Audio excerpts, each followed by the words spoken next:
everybody, look who's here. Look who's here. Look who's here. It's Ernesto and it's Marko. Oh, if you may know Marko, you may remember him from all the great movies. But you also, Ernesto was the man behind the camera on some of those movies and will continue to be the man behind. So now they're both with us. Hello, boys. Yeah. How are you? How are you? Welcome, Thank you for inviting us. Well, now that you're here, I'm great. What do you want to start with? Do you want to start with the past, the present, or the future? I don't know. What do you know? Yeah, whatever you guys want. Whatever you guys want, man. All right, then tell Ernesto, you're new. So tell us your life story. Life story.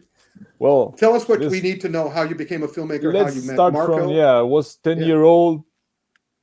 My grandmother gave us a camera. I mean, she had a camera, a video camera. And I started trying, shooting stuff, like disappearing my sisters, like that kind of, tricks. And that turned out to be, I started making short films at my house with my cousins and my sisters. And then suddenly I realized that Marko, my classmate, this Marko, also liked movies and Bruce Lee movies. And he was actually doing his own stuff, So when we needed to write a story for English classes, we told the teacher, "Hey, why can't we make a movie instead?" And she said, "Well, okay." So with Marko, we made our first, martial arts movie, a short film for English classes, and that's how it started. That's amazing, because that's how I started, except not with film. I'm a writer of hundreds of books, and I started doing that in school with the same thing. When they had a report to write, I said, "Can I write a story instead?" So wow, so familiar. That's awesome. Yeah, cool. And so you continued from there, working together all the time, or working with different people? I mean, in the school we made like 2 shorts, and I remember I edited one of Marko's movies that he made with other friends. And then we finished school. Marko went to Mexico. We didn't see, like, in 5 years. We didn't see each other in 5 years. And when I started studying filmmaking, and when I was finishing, Marko was already making some stunts and some movies in Mexico and in LA already. He was in LA already. And I told Marko, "Hey, friend, I want to go to see what are you doing in Hollywood, can I go to see you?" He told me, "Yeah, come here, whenever you want." So I went, I remember, with $2,000. That was all my savings. And I said, "Okay, with 2,000, I can stay 2 months, and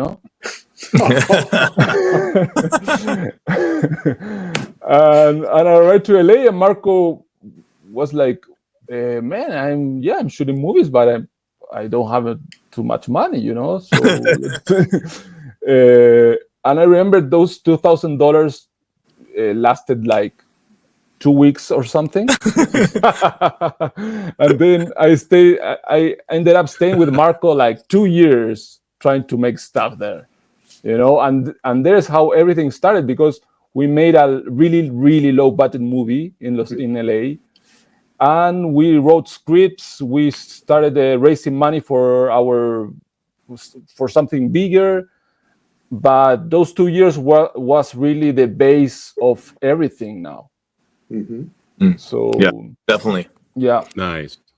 So Marko, go ahead. Go. Yeah, so to add in from my perspective, in those 2 years when Ernesto arrived, I was shooting I landed my first leading role movie called Into the Flames. It was a Mexican production.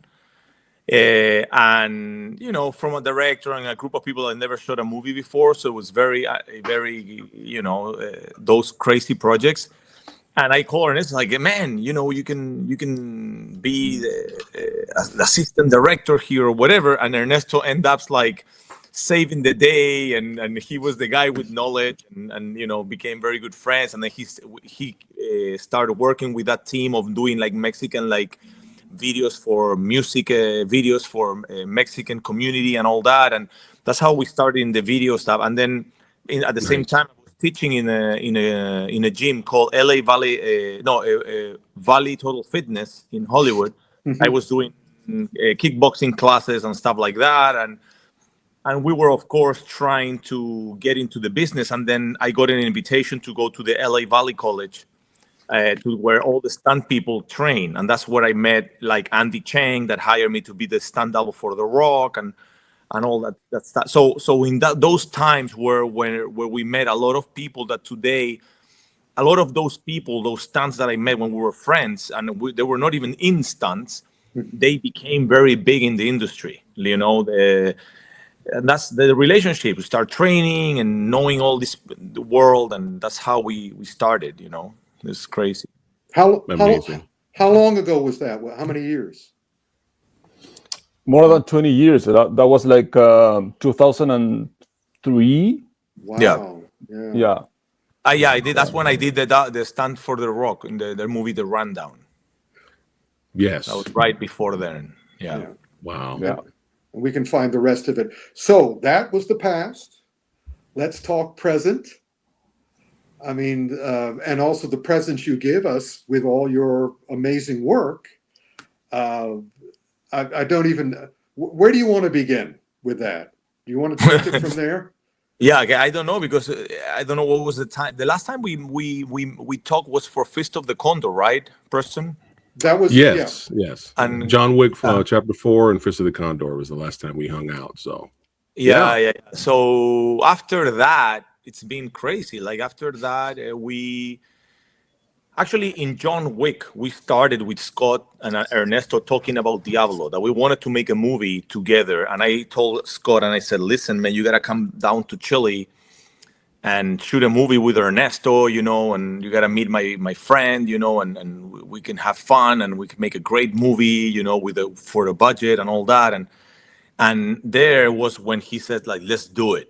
And then we start working with Ernesto. We start planning while I was finished shooting John Wick. Then after John Wick, I got an invitation to be part of Fight or Flight with Josh Hartnett. That movie it's already out and all that. So they offered me this role, and I kind of have to co-create that role again, because it was not meant for me. It was like a totally different role, and we have to like I arrived, I remember, and in 3-4 days we have to like rewrite all my scene. So I sit with George and with the director James, and it was crazy. Wow. We have to create this, and actually always Ernesto helps me with that. He's like my friend, director, coach, acting coach, everything. We work together as a team, and he's like, "Marko, you gotta be like a pop star, singer instead of," because the script was supposed to be like a country cowboy. And I'm like, I don't fit that, so I'm gonna have to change this. And Ernesto's like, "No, man, don't try to like just let's do it." And we start doing research, and then we arrived to Chayanne, Luis Miguel, Ricky Martin. I was like, how I can pull something from here and then bring it to this character, and it turned out to be a lot of fun. Yeah. And I'm glad that they let me do that. Like James and George were so cool. And then after that, we did the Killer Games. The JJ called me. It's like, "Marko, I want you to bring some flavor. I had this character for you, El Botas," and then he wanted me to do salsa, but I said, "Listen, no, man, this is flamenco. It needs to be flamenco. Flamenco is passionate and very dramatic." And I kind of come up with a story of like a backstory of this guy that has this love, and that's why he dances to remember his love, and he's killing these people through dancing. It's like so. And then it turned out to be a lot of fun, and then at the same time we were moving forward with Diablo, working on the script, and then doing pre-production and all that, and then I did the movie Affinity. I shoot Affinity, a movie that it was actually my first lead role in English, and I kind of wrote the script, So we ended up shooting that in Thailand, and then we did Diablo in Colombia, right? Wow. So Nice. we shot Diablo in Colombia, and then in Chile, just finished a movie from a historical movie about a Chilean boxer that fought Joe Louis in 1940s. So I got to tell his story, and did this Amazing. this story. So yeah, it's been crazy. What, Very Nice. happy. what can you guys tell us about Affinity? Well, Affinity, it's not. I don't want to like give much yet because Okay. it's still too early. But what I can say is, of course, we work as a team too. It's a script that I wrote based of all the influence and all our passion that Ernesto showed me a lot of good movies and good cinema. Like when we met, I was just the knucklehead that likes martial arts, but he shared that passion with me with good cinema, and I share my passion of martial arts to him. So he started looking at martial arts films, and that's how we connect, right? So in this movie, I wanted to bring this kind of all my movies that I like into this story, and so I end up doing the script, and then of course, then he was in charge of the post production, so he edited the movie for me, and he kind of did all the post production design of the movie. So he didn't direct it this time because of timing, didn't work out. It was directed by Brandon Slagle. Yeah. Shout out to and- Brandon. Shout out to him. I had him on the show a while back. Yeah. Yeah, so that movie, so it's my first lead role. I'm very happy. It's very exciting. Yeah. And and then Awesome. we'll talk more soon. I'm sure there's going to be released a trailer that you guys going to Oh, be yeah. able to see. And it's released. It's distributed by Wellgo. I don't know if they're going to kill me because I said this. Maybe they're waiting to do like a announcement officially or something. Just check with Brandon so he doesn't. So with Brennan, so he doesn't kill me. Oh yeah, we'll definitely. Well, we're working do with Brennan, Brennan, yeah. for the whole Comic-Con thing. Yeah. Oh, great. And I think they didn't want to overload it with world premiere trailers because they're already giving us 2 world premiere trailers for the Comic-Con this year. So we'll see when they've scheduled Affinity 4, and maybe it'll be next year, or maybe we'll see. Yeah. No. I think the release of the movie is gonna be, early, like September, late September. Oh something. wow! Oh wow. So Yeah. Okay. I will double check and see if we can Double get check with that. him because it will be Yeah. very good to show the trailer with you in Comic-Con. Maybe Yeah. he has something planned there. I don't know. I'll double check. Yeah, let's Either all way, double check. Marco, you'll be back here on the show, and we could debut the trailer right here, baby, like we All usually right, do great. and talk about it. But before we give the audience that's watching this right now a little taste of Diablo, I got to rewind a little bit.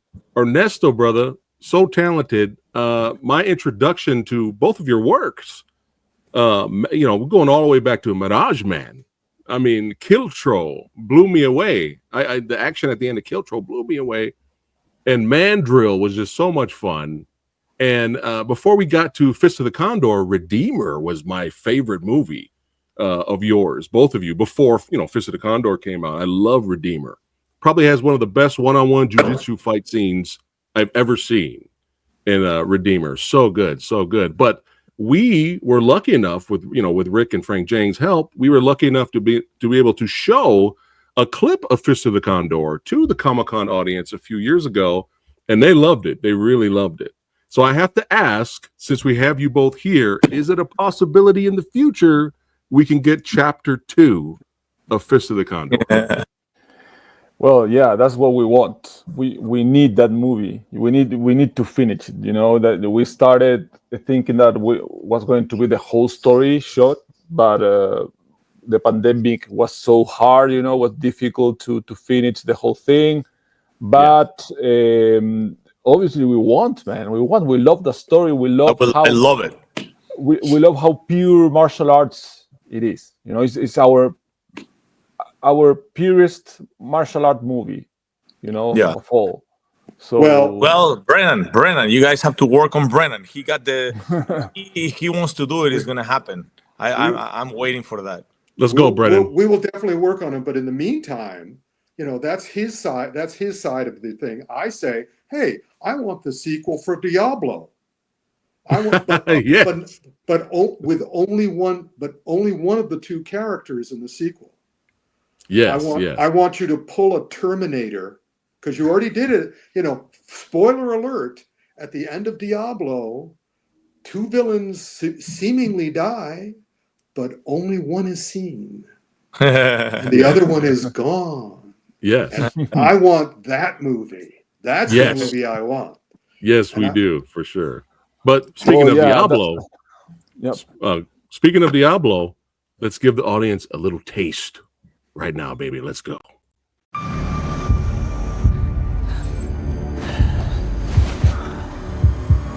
Where's the money? I don't think so.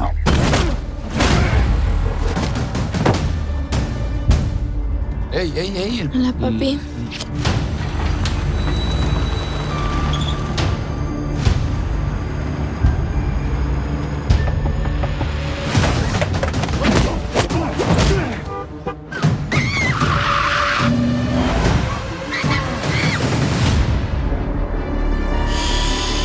Speak. The girl got grabbed this morning. It's an opportunity. Now listen to me. I'm not here to hurt you. Don't do anything stupid. Don't kick me. Who are you to tell me what to do? Okay. Stop running! I want you to see something. I was friends with your mother, but I'm telling you the truth. Prove it! Her mother has been dead for 5 years. I know. I think Vicente killed her. He took everything from me.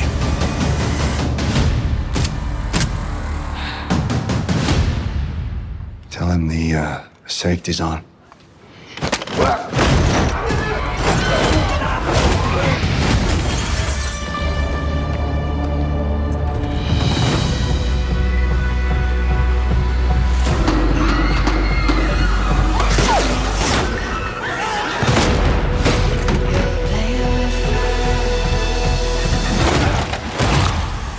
Alicia!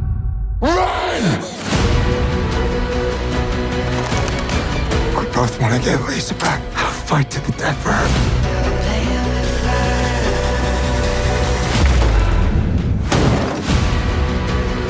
Who is that psycho? I hired him for a job, but he crossed the line. That's personal to him.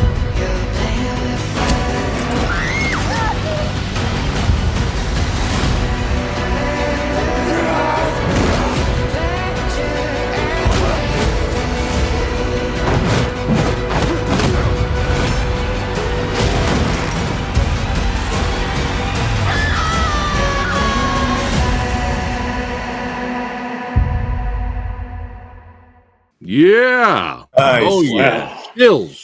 Chills, thrills, and the spills. I've keep having people message me, Marco, even to this day. They're like, dude, Diablo's on my list of favorite martial arts action movies of the year. Nice. On their list. They really enjoy. My question for the two of you: how did you create that character? Marco's character in that movie. I love Scott. I've known Scott for as long as I've known you, but you steal that movie hands down. I mean, the energy coming off you. Scott's character is, nice, but, very fatherline and gets punished. You, every single scene that you're in, I just sort of go, staring at you the whole time, just watching every move you make. How is that character created? Yeah. Well, it was a process. I think it started. I don't know. It's like first it was. Remember, there was a process, but was a key moment in the pre-production. Remember, Marco, when we didn't know, because it didn't have a backstory or a background, so we needed to understand from where is this guy coming from. So we decided to go for a walk in Bogota, in Colombia, with Marco. Just have a long walk, and we talk about this, about this character. And I think the 90% of that character was born in that walk. Remember, Marco? Yeah.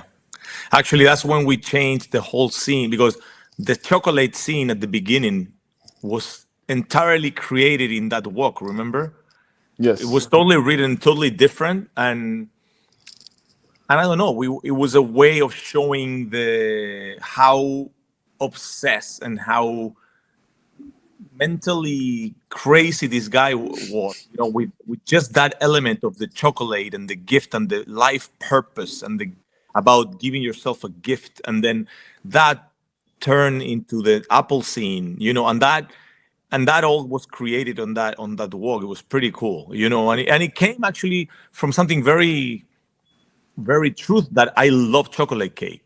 You know, this is my thing. It's like I love chocolate cake, and we wanted to how we can create something that it's so simple, but at the same time it could be it's so real. Like for me, I have an obsession with chocolate cake. I love chocolate cake. I could be in the worst diet, in the craziest diet, but you put a chocolate cake in front of me, and that's my kryptonite. You know, it's like that. So that's when we start like, well, this is so, and then we start going into the deepness of how we can use this, and yeah, of course, it's like Ernesto always like. I remember back then all the movies that we used to watch at when we were living in LA was all these horror Asian movies, you know, like I Saw the Devil, you know, Audition, you know, all these crazy movies that have this atmosphere of like you're just seeing I don't know, like a little bird, and you're like afraid, you know, like for some, because the music, the way they move the camera. So Ernesto was always good on this, you know, and we wanted to bring that element of horror into a movie like this. And so he wanted to do it through this character. So we wanted to know how we can make this work. And yeah, then actually that was in the pitch. Remember when we made that video with Scott to sell the movie? To sell the project. We talked about that in that pitch. Was we wanted to bring a horror element to the martial arts genre. That was totally planned, you know. And I remember also talking with Marko. We gotta make a character like coming from a Takashi Miike's movie, you know. This guy is from a Takashi Miike's movie, you know. And it has something, you know. Sometimes you feel that. He also comes from a James Cameron movie. This guy is the Terminator. Yeah, I mean, and that also was totally conscious. The Terminator reference. I mean, the mirror scene is 100% Terminator, and also No Country for Old Men, Bardem's character. Also, those were our two main references for the character, definitely. Oh, and by the way, before I forget, when we get you back to the San Diego Comic-Con, Marko and Ernesto, have we got a chocolate cake place for you? Believe me, we have just, yeah. Anyway, okay. Well, there we go. Well, so, yeah, go ahead. Well, let's have a little bit more fun here. I'm going to bring up the trailer again, and by all means, give us some behind the scenes BTS from both of you on the creation and the making of it. If you don't mind, let's have some more fun. Ernesto, how long did it take to film Diablo? 24 days was the shooting.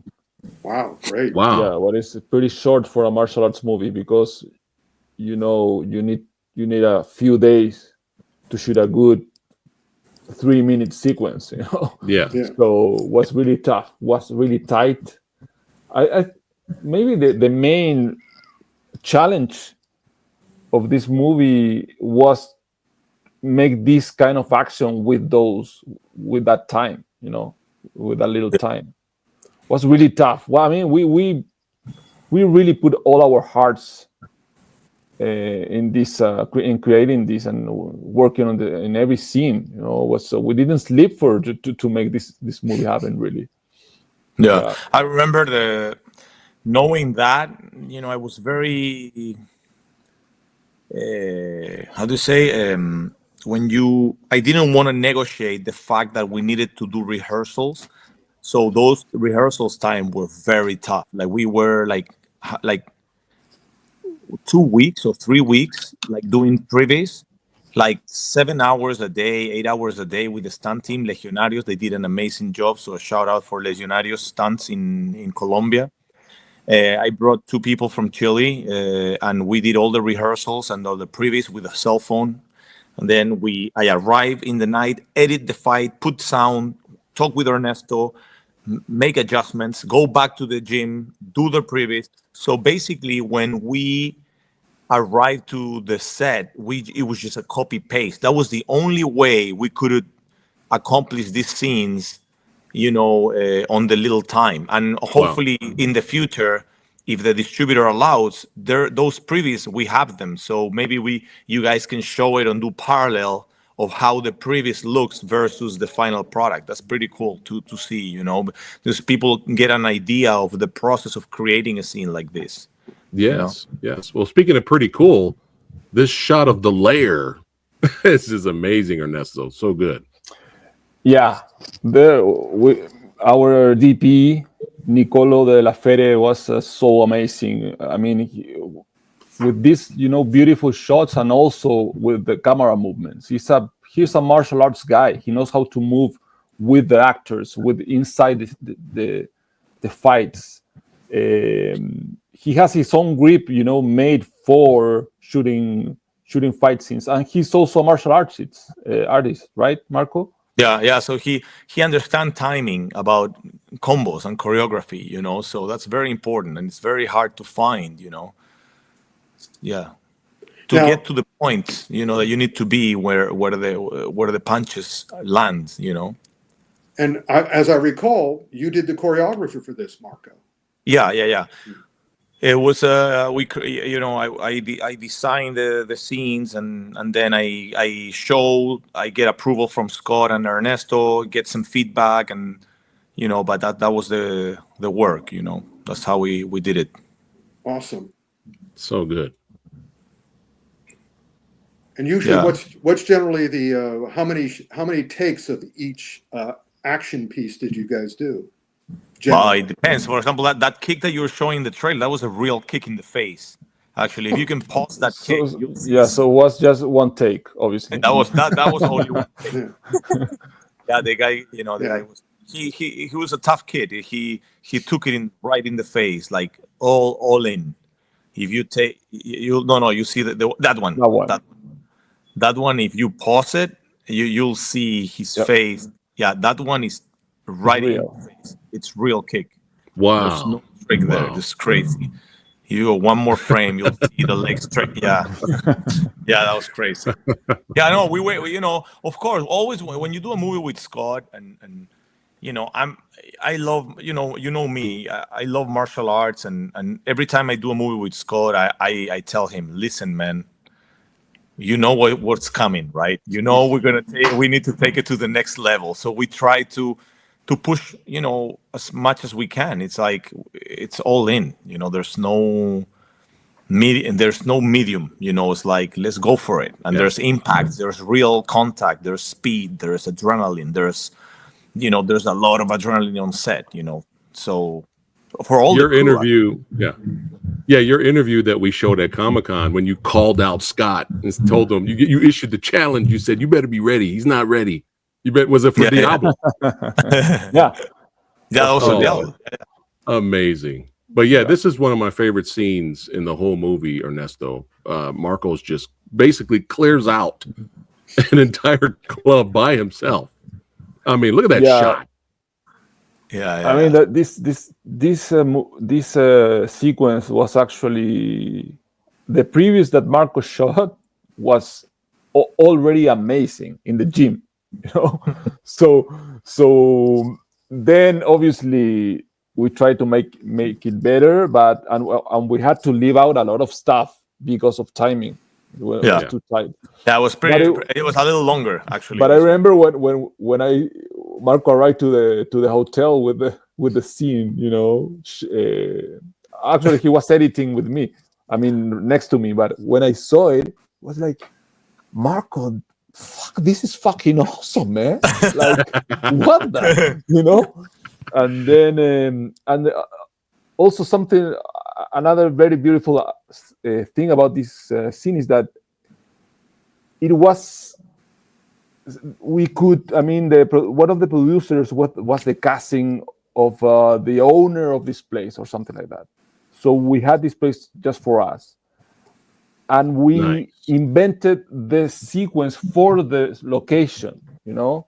So as we realized, okay, we have this like bridge between these two buildings, so we're gonna have something happens here, you know.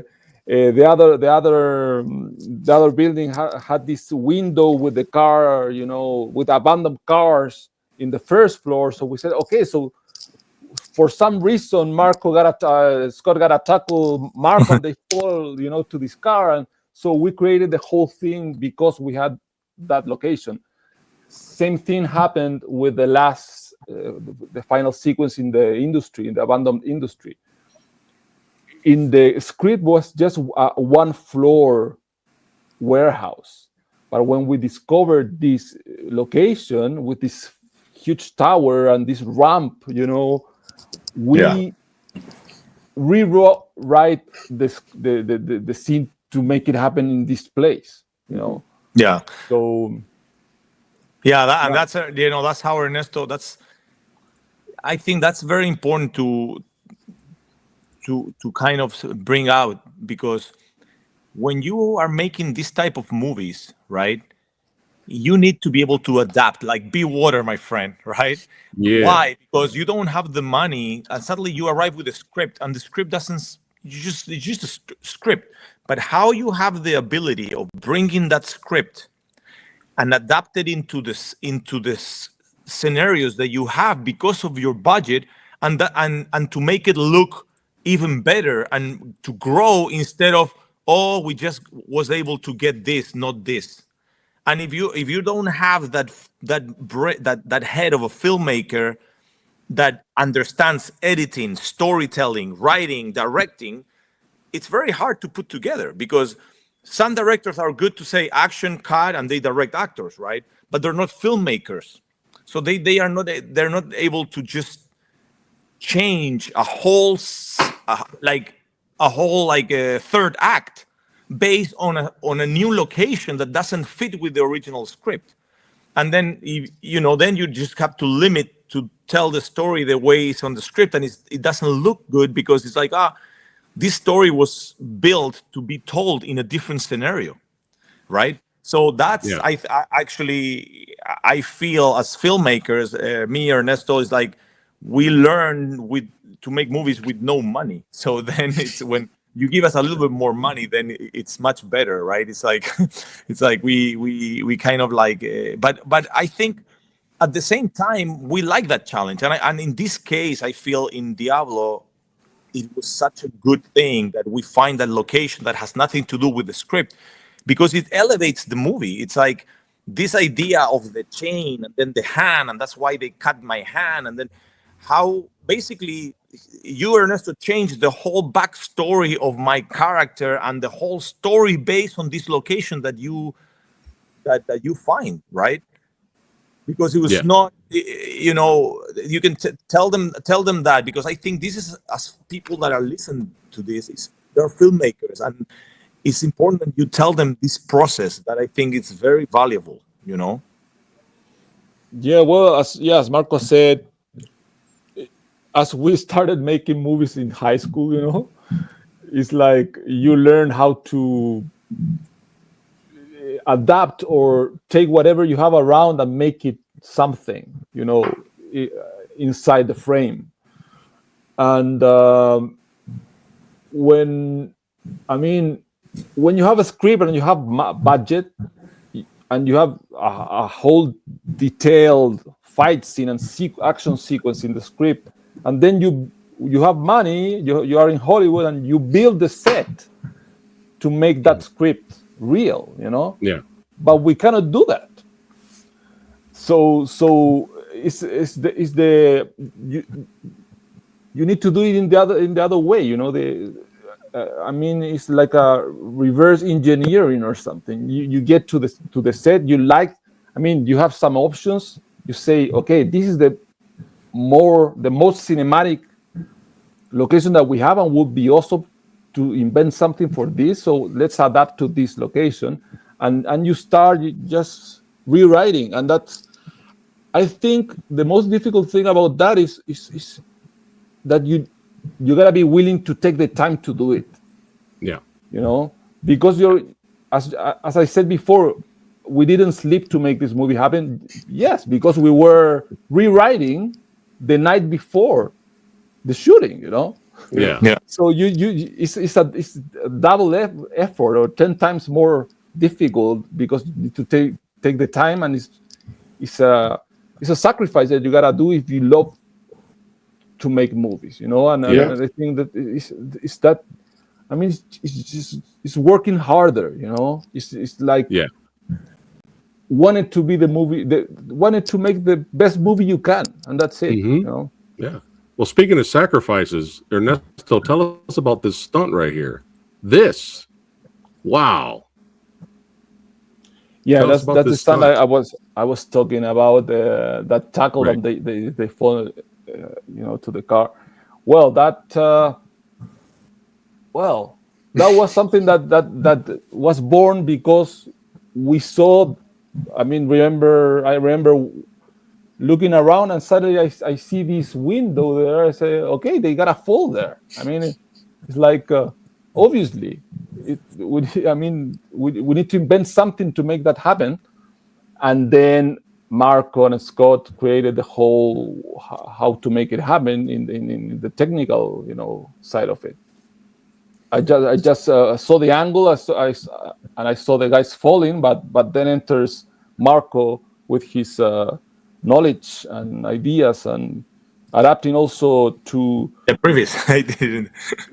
and also Marko. What is beautiful about this whole thing is that Marko has worked in huge productions as The Rundown and John Wick, but also he knows little productions. That you have to pull the guys with just with a rope.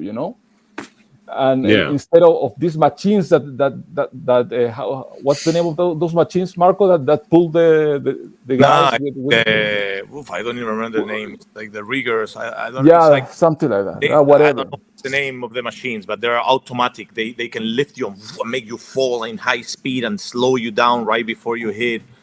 It's a lot of technology. So Marko is also knows how to adapt. How to make action with little money, So yeah. Well, this was great. This was a great stunt. So good. There it is. Also, we gotta talk about that. And was that in the script? Was that in the script? Was that in the script too? Cutting off the hand and all Preston. that. What? Preston, hold on. He was about Ernesto. What were you about to say? Oh, go ahead. Yeah, the stunt team in Colombia. Their name is Legionarios.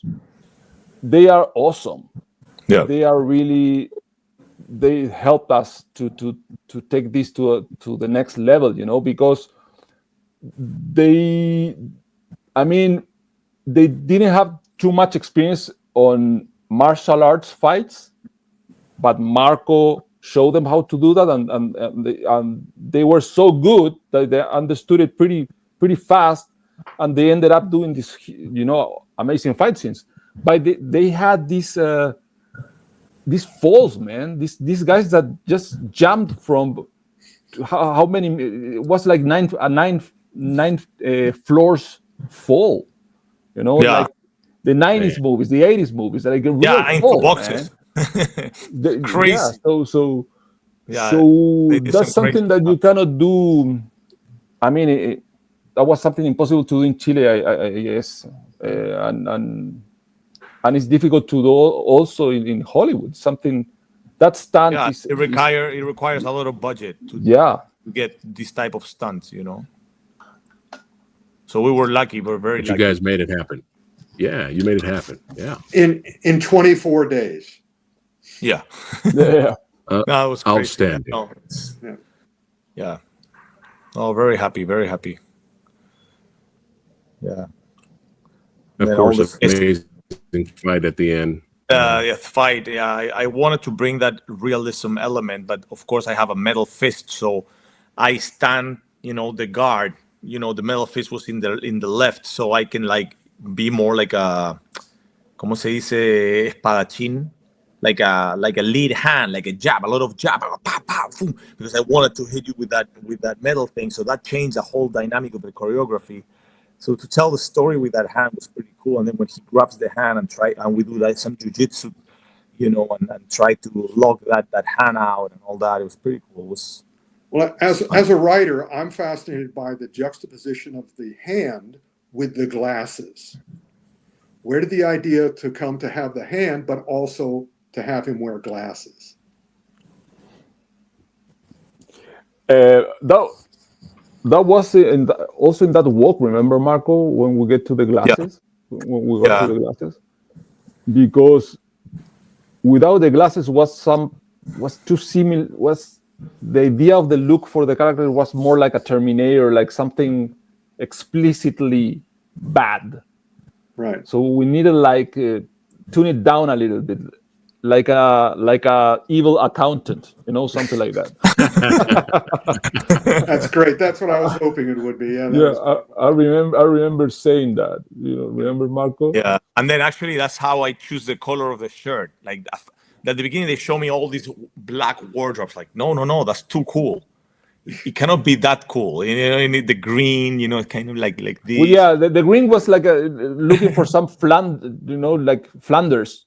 Like an evil Flanders. Right. Yeah. Evil Flanders. Yeah. And the haircut, of course.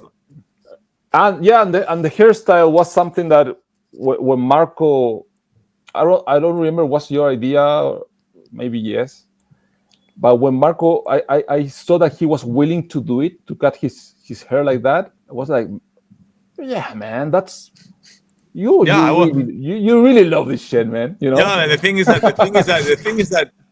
I was like, it's like how I can look like the totally non-hero, non-cool guy. You know what I'm saying? It's like, for me, it's like I didn't want to look cool. I wanted to look weird. Like I wanted to look uncomfortably kind of, and I'm very physical guy, right? Because of martial arts. So the way, that's why we went for a long walk. Because remember, Ernesto, when we were talking and we were like discussing the scene, and then we were going through the lines, so we were coming up with the idea of the chocolate cake.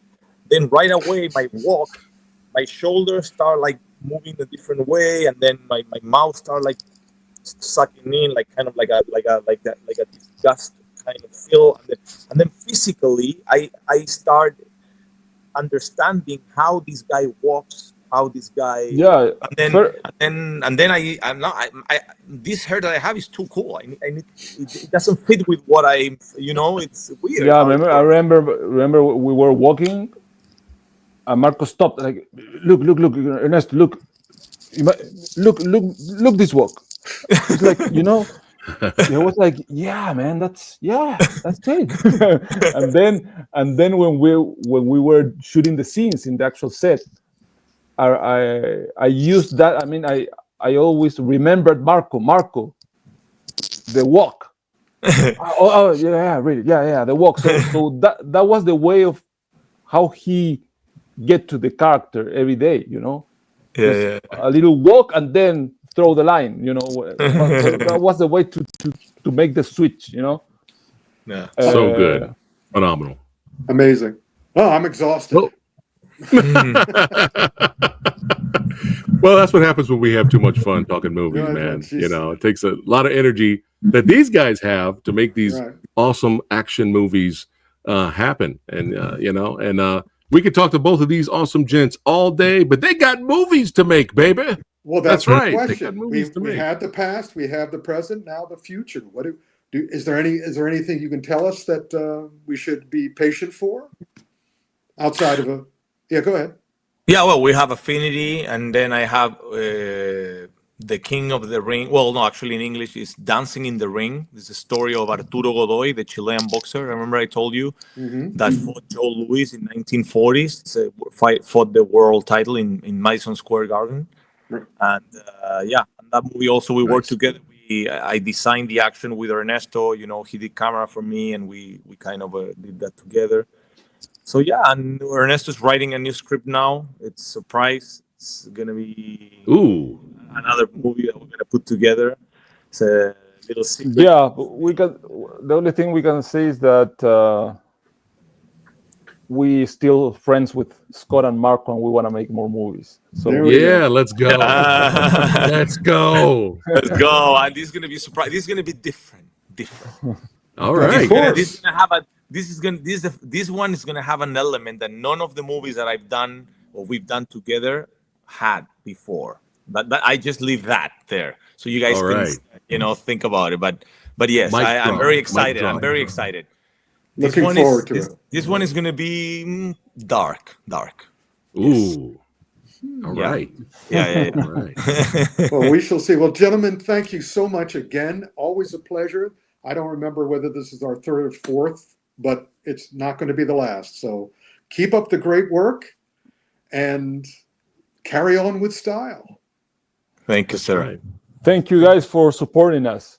Really, Thank you, man. Thanks for the thank you so support. much. Yeah.